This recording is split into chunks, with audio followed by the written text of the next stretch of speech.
Ang dilaw na ibon at ang matalinong kwago. Noong unang panahon, sa isang malawak at masiglang kagubatan, may nakatirang isang maliit at mausisang dilaw na ibon na nagngangalang Sunny. Sa kanyang matingkad na balahibo at masiglang pag-awit, si Sunny ay tila isang sinag ng araw sa bawat nakakakilala sa kanya. Mahilig siyang maglibot sa kagubatan, magkaroon ng mga bagong kaibigan, at tumuklas ng mga nakatagong kayamanan.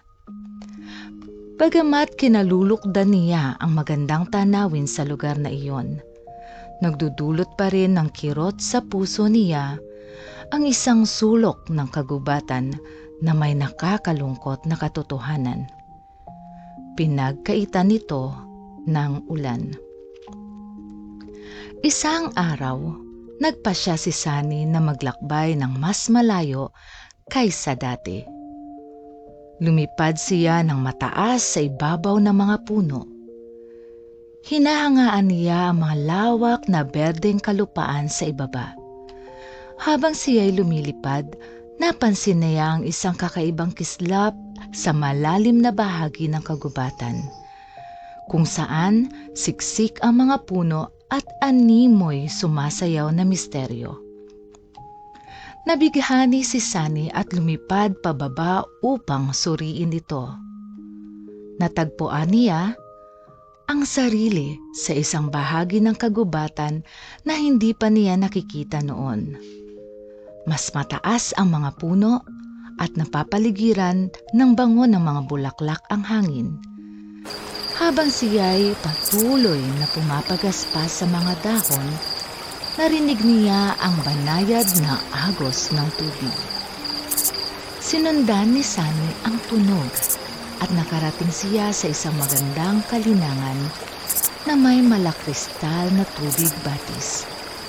Ngunit ang mas nakatawag sa kanya ng pansin ay isang malaki at kumikinang na bato sa tabi ng tubig. Kumukuti-kutitap ito sa iba't ibang kulay ng bahaghari. At si Sunny ay labis na naakit sa kagandahan nitong taglay. Habang sinisiyasat niya ang bato, isang matalinong matandang kwago ang dumapo sa tabi niya. Nakikita kong natagpuan mo ang diamanteng puso. Sabi ng matandang kwago sa malalim at matalinong tinig. Ang diamanteng puso? Tanong ni Sunny, sabay tuka sa diamanteng puso bilang pag-uusisa. Oo, ang diamanteng puso ay isang mahiwagang hiyas na may kapangyarihang magbigay ng isang kahilingan sa sinumang makakahanap nito. Ngunit mag-iingat, maliit na ibon, sapagkat ang kahilingan ay dapat magmula sa puso at gawin ng may malinis na intensyon. Sandaling nag-isip si Sunny. Nasa kanya na ang lahat ng kailangan niya sa kagubatan. Mga kaibigan, pagkain, at isang magandang lugar na matatawag na tahanan. Ngunit bigla niyang naalala ang tagtuyot na matagal nang nananalanta sa isang panig ng kagubatan na nagdulot ng pagkalanta ng mga bulaklak at paghihirap ng mga hayop doon. Sa isang mabilis na pagpagaspas ng kanyang mga pakpak, nagdesisyon si Sunny. Nais kong bumalik ang ulan para muling maging malusog at maganda ang bahaging iyon ng kagubatan.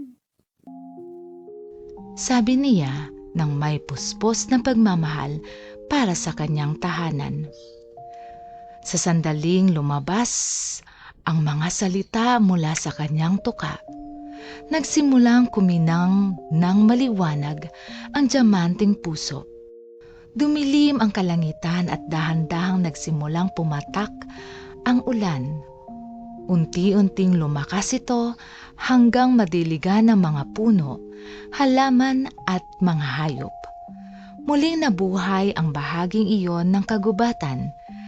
kasabay ng masiglang pagsibol ng makukulay na halaman at masayang pag-awit ng mga hayop. Napatingin si Sunny sa kapaligid, puno ng paghanga at kaligayahan. Ngumiti ang matalinong matandang kuwago sa kanya. Meron kang mabuting puso, Sunny. Swerte ang kagubatan na nandito ka. Mula noon, nakilala si Sunny bilang tagapangalaga ng kagubatan.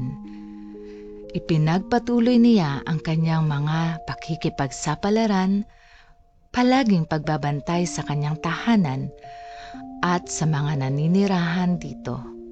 At tuwing umuulan, tumitingala ang mga hayop. Naaalala nila ang isang dilaw na ibon na nagdala ng buhay pabalik sa kanilang mundo.